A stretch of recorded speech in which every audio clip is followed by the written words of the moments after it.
राधे राधे। जय श्री कृष्णा। श्री कुंज बिहारी श्री हरिदास। आज निर्जला एकादशी के दिन हम सुनेंगे राजा अम्बरीश की कहानी।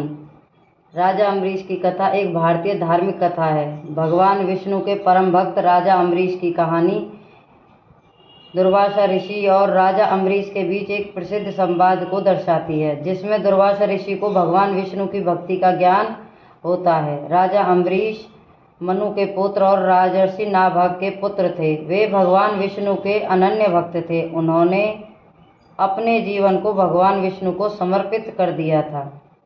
राजा अम्बरीश एकादशी का व्रत रखते थे। जब एक बार दुर्वासा ऋषि उनके घर आए तो उन्होंने ऋषि को भोजन कराने के बाद व्रत को तोड़ने का संकल्प लिया। द्वादशी के दिन उन्होंने दुर्वासा ऋषि के आने पर ही अपने व्रत तोड़ने का संकल्प किया। ऋषि दुर्वासा राजा अम्बरीश के घर आए और उन्होंने भोजन करने की इच्छा व्यक्त की। राजा अम्बरीश ने ऋषि को भोजन कराने का वादा किया, लेकिन जब ऋषि भोजन करने के समय पर नहीं आए तो उन्होंने अपने व्रत को तोड़ने का फैसला किया। राजा अम्बरीश के व्रत को बचाने के लिए भगवान विष्णु ने अपना सुदर्शन चक्र भेजा, जो ऋषि दुर्वासा को पीछा करता रहा और उन्हें उनके पास लेकर आ गया।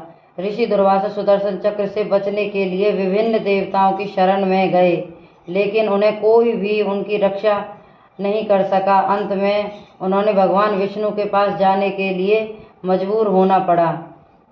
दुर्वासा ऋषि ने भगवान विष्णु से क्षमा मांगी और उन्हें राजा अम्बरीश की भक्ति की महिमा का ज्ञान सुनाया। यह कथा भगवान विष्णु के भक्तों की रक्षा करने और उनके प्रति उनके प्रेम को दर्शाती है।